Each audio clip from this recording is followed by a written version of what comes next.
धेरै ठाउँमा छरिएर मेरो भिडियोलाई हेरिराख्नु भएको छ अनि I am so much thankful for that. तपाईहरु सबैजनाले माया गरिराख्नु भएको लागि मेरो उत्साहित च्यानललाई उत्साहको कुराहरू बोल्न मलाई मनपर्छ।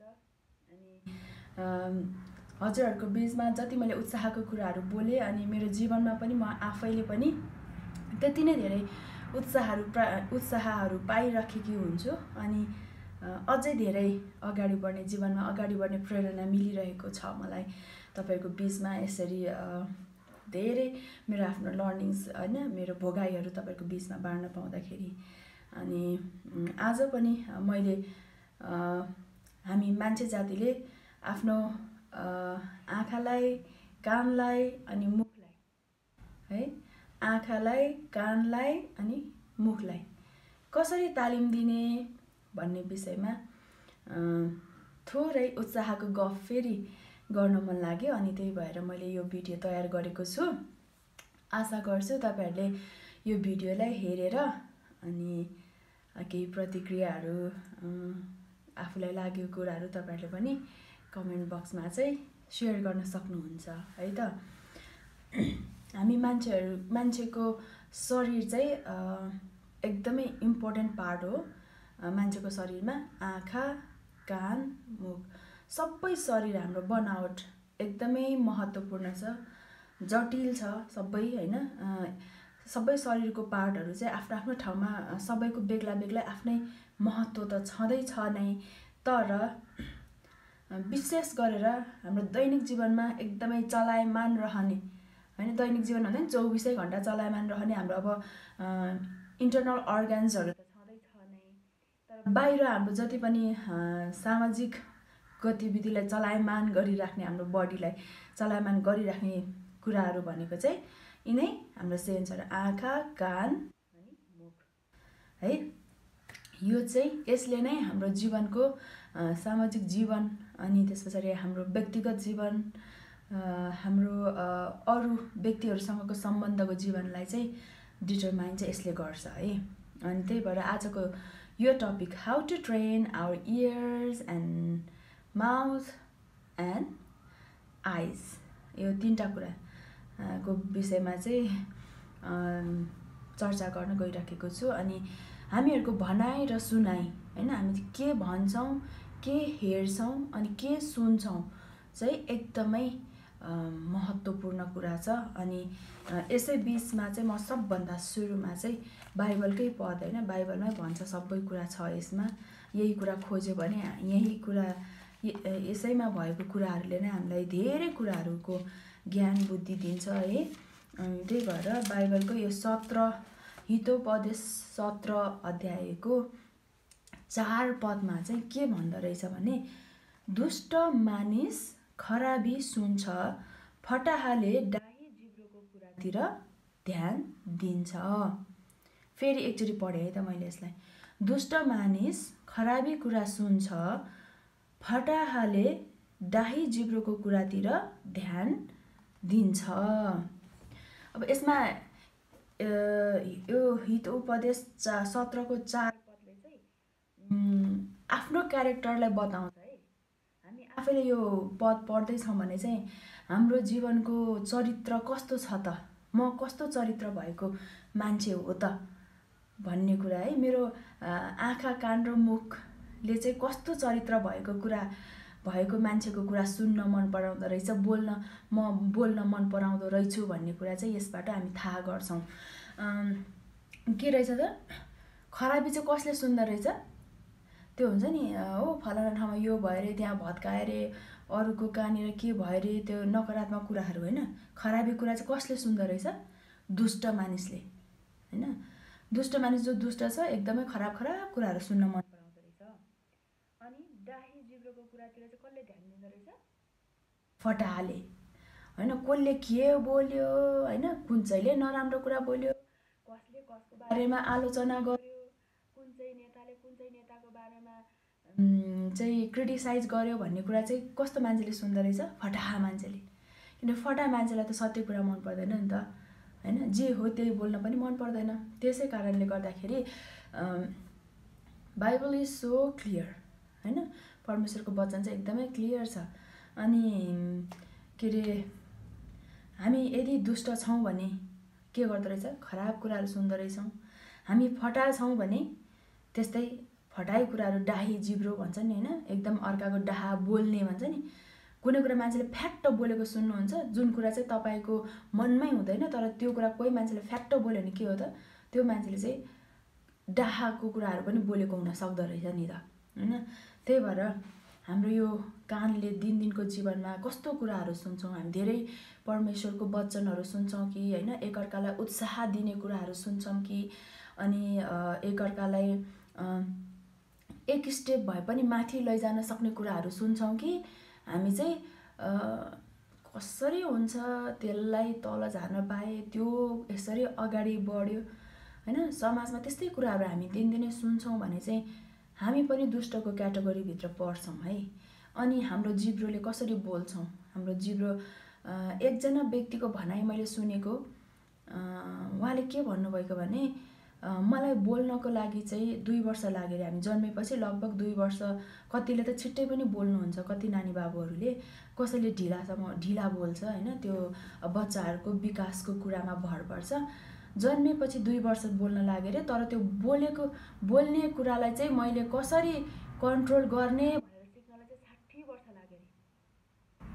हेर्नुहोस् त कस्तो अचम्मको, उहाँले एकदमै त्यो एकदमै काम लाग्ने कुरा भन्नुभएको हो नि। धेरैचोटि म आफैलाई पनि कहिलेकाहीँ आफैले बोलेको कुरामा रिग्रेट हुन्छ, ओहो जब म कसैले केही कुरा भनिसक्छु अनि पछि मात्रै मेरो दिमागको त्यो हुन्छ नि साँचो चल्यो भने चाहिँ ला मैले त्यो कुरा भन्न नहुने थियो कि, मैले त्यो भनेको कारणले उहाँलाई कतै चोट पुग्यो कि होइन, त्यस्तोहरू मेरो मनमा मलाई पनि धेरैचोटि आउँछ है।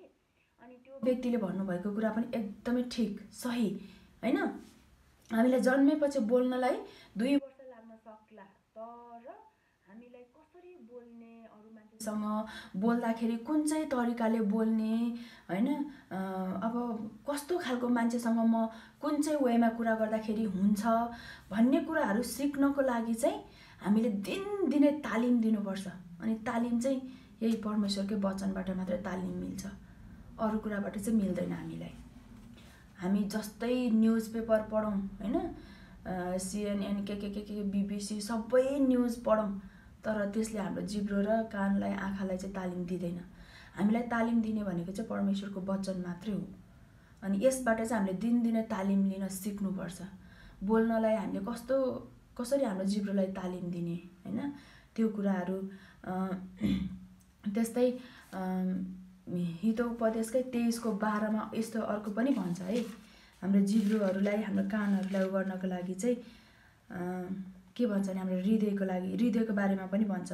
तेरो हृदय अर्थीतिर लगा है, हृदय अर्थीतिर लगान्छ। अर्थी त अरूबाट लिने हो नि त, आफैले लिने त होइन नि त, आफूले लिनको लागि त अरूबाट अर्थी लिनु पर्यो होइन, त्यसको लागि कान ठाडो पार्नु पर्यो है। तेरो हृदय अर्थीतिर लगा र तेरा कान ज्ञानका वचनतिर लगा, तेरा कान चाहिँ ज्ञानको वचनतिर लगा। हेर्नुहोस् त क्लियर हाम्रो कानलाई है। त्यही भएर दिनदिनै हामी यदि नकारात्मक कुरा मात्रै दिनदिनै सुन्छौँ भने त्यसले हाम्रो दिमागभित्र पनि केही न केही असर चाहिँ गर्छ। अनि त्यसै कारण दैनिक जीवनमा हाम्रो कानलाई विशेष गरेर सुनेर नै हो, सबै कुरा चाहिँ हाम्रो हृदयमा चाहिँ सुनेर नै पस्ने हो। खराबी पनि सुनेर नै पस्छ, बेविचार होइन, अरूप्रति नराम्रो सोच्ने, नराम्रो भावनाहरू, कुविचारहरू सबै चाहिँ के हुन्छ त, जब हामी कानबाट सुन्छौँ हाम्रो हृदयभित्र त्यो पसेर चाहिँ त्यसले काम गर्छ। सो द्याट हाम्रो कानलाई चाहिँ सधैँभरि के गर्नु पर्यो त, एकदमै अर्थीतिर ध्यान लगा भन्छ परमेश्वरको वचनले चाहिँ। अनि आँखा, हाम्रो आँखाले चाहिँ सही कुरा हेर्नु पर्यो। धेरै अहिले त आँखालाई बिगार्ने भनेको धेरै चाहिँ सोसियल मिडिया नै हो, मोबाइल फोन, स्क्रिन भन्छ नि। बच्चाहरूलाई पनि धेरै स्क्रिन नदेखाउनु भन्छ। कति कुराहरू त्यो बच्चाहरूलाई स्क्रिनिङ टाइमहरू कट गर्नुपर्ने कुराहरू भन्छ, सबै कुराहरू हुन्छ नि त। त्यो कुराहरू हुँदै पनि के हुन्छ त, हाम्रो आँखाले चाहिँ त्यो स्क्रिनमा खराब कुराहरू हेर्न मन पराउने होइन। खराब कुराहरूको विषयमा मैले धेरै भनिराख्न जरुरत छैन, यो जेनेरेसनको मान्छेलाई के खराब अनि के असल भन्ने कुरा सबैलाई थाहा छ होइन।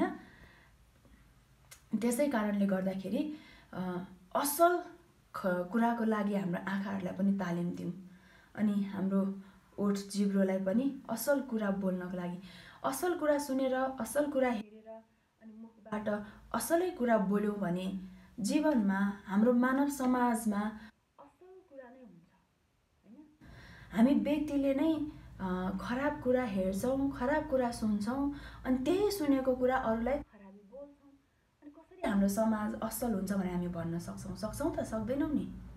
इम्पोसिबल छ नि त्यो कुरा त, जुन कुरा नराम्रोले नराम्रै कुरा त गर्छ नि हैन। त्यही भएर अनि हामीले हाम्रो दैनिक जीवनमा चाहिँ असल बाटोमा हिँड्नको लागि भनाइ सुनाइ र देखाइ चाहिँ धेरै धेरै महत्त्वपूर्ण छ है। अनि हामी यदि कसैको बारेमा नकारात्मक कुरा गर्न र सुन्न मन पराउँछौँ भने पनि हामी चाहिँ असल मार्गमा छैनौँ है त। अनि अर्को कुरा भनेको हाम्रो कान, आँखा र मुखलाई कसरी तालिम दिन्छौँ, दिनदिनै असल सुनेर असल कुराहरू हेरेर असल कुराहरू बोलेर चाहिँ तालिम दिन चाहिँ नछोडौँ। अनि त्यसपछि हितोपदेश 13:16ले के भन्छ भने मेरो अन्तस्करण त्यस बेला रमाउनेछ जब तेरो ओठले उचित कुरा बोल्दछ। हेर्नुहोस् त, हामीले सुरुदेखि नै के हेऱ्यौँ, सुरुमा चाहिँ हामीले हाम्रो हृदयलाई हाम्रो कानलाई चाहिँ ज्ञान गुणको उपदेशको कुराहरूमा मन लगा भन्ने कुराहरू हेऱ्यौँ हैन। अनि कानले चाहिँ के गर्यो, त्यो खराब कुराहरू नसुन्नु भन्ने कुराहरू, डाही जिब्रोको कुराहरूमा ध्यान नदिनु भन्ने कुराहरू। अनि परमेश्वरको वचनले त्यही 23कै हितोपदेश 23:16ले चाहिँ के भन्छ भन्दाखेरि मेरो अन्तस्करण त्यस बेला रमाउनेछ जब तेरा ओठले उचित कुरा बोल्छ। हेर्नुहोस् त, जब हाम्रो ओठ जिब्रोले हामीले सही कुरा बोल्छौँ, सत्य कुरा बोल्छौँ हैन, मान्छेलाई ठिक कुरा बोल्छौँ भने मात्रै हाम्रो यो अन्तस्करण पनि, हाम्रो यो माइन्ड दिमाग पनि ठिक हुँदो रहेछ। हाम्रो हृदय त्यति बेला रमाउँछ जब हामी ठिक कुरा गर्छौँ। यदि हामीले ठिक कुरा गर्दैनौँ भने हाम्रो हृदय पनि ठिक हुँदैन रहेछ है। परमेश्वरको वचनले त्यही भनेको छ। अनि त्यसै कारणले अब अन्त्यमा चाहिँ म तपाईँलाई एउटा उत्साहको पद हैन बाइबलबाटै के भन्छु भने यो कान अनि त्यस पछाडि आँखा अनि मुखको बारेमा, नाक कान घाँटीको डक्टर चाहिँ होइन हैन, तर पनि मैले भन्न खोजेको नाक मात्रै नभएर हाम्रो चाहिँ यो मुखको, आँखा र यसले कानले सुन्ने भएको कारणले गर्दाखेरि चाहिँ मैले आज यो बारेमा एकदमै भन्न मन लागेको कारणले, सेयर गर्न मन लागेको कारणले चाहिँ यो भिडियो तयार गरेको हो। अनि अन्तिममा चाहिँ मैले के भनेर उत्साह गर्न चाहन्छु भने यहाँनिर हैन, बोली मिठो बोलौँ अनि न्यायसङ्गत र ठिक काम गर्दै समाजमा शान्तिप्रिय मानिस भएर सुन्दर समाज बनाऊँ। मेरो उत्साहको च्यानलमा मैले यति भन्नु चाहिँ जरुरत छ सबैजनालाई हैन। न्यायसङ्गत र ठिक काम गर्दै मिठो बोली बोलेर समाजलाई हामी सुन्दर बनाउने काम गरौँ है। किनभने हामीले ठिक बोलेनौँ भने धेरैचोटि हाम्रो दिमाग पनि ठिक हुँदैन रहेछ अनि हामीले देखेका कुरा, सुनेका कुराहरू पनि सधैँभरि सही हुँदैन रहेछ। त्यसै कारण अन्तिममा फिलिपी 4:8 है एकदमै राम्रो अनि मेरो लागि मलाई एकदमै मनपर्ने पद पनि हो यो फिलिपी 4:8। अनि यहाँनिर हामीलाई समाजमा कसरी बस्नुपर्छ भन्ने कुराहरू भनेको छ है त। फिलिपी 4:8ले अन्त्यमा भाइ हो, जे कुरो सत्य छ, जे कुरो आदरणीय छ, जे कुरो न्यायसङ्गत छ, जे कुरो शुद्ध छ, जे कुरो प्रेमयोग्य छ, जे कुरो कृपामय छ, यदि केही श्रेष्ठता प्रशंसाको योग्य केही छ भने यिनै कुराहरूको विचार गर। अनि फेरि मैले दोहोऱ्याएँ है त, एकदमै राम्रो कुरा छ। अनि राम्रो कुरा चाहिँ सुनिराख्नलाई मनपर्छ मेरो कानलाई, त्यही भएर म तपाईँहरूको कानलाई पनि सुनाउनको निम्ति गुन्जियोस् भनेर फेरि एकचोटि दोहोऱ्याएँ है त। फिलिपी 4:8 अन्त्यमा भाइ हो, हामी सबैजना भाइ बहिनी हो, जे कुरो सत्य छ, जे कुरो आदरणीय छ, जे कुरो न्यायसङ्गत छ, जे कुरो शुद्ध छ, जे कुरो प्रेमयोग्य छ, जे कुरो कृपामय छ, यदि केही श्रेष्ठता प्रशंसाको योग्य केही छ भने यिनै कुराका विचार गर। Okay, thank you so much for watching. अनि यिनै कुराहरूको विचार गरेर अगाडि बढ्नुहोस् भनेर म उत्साह दिन चाहन्छु। By by.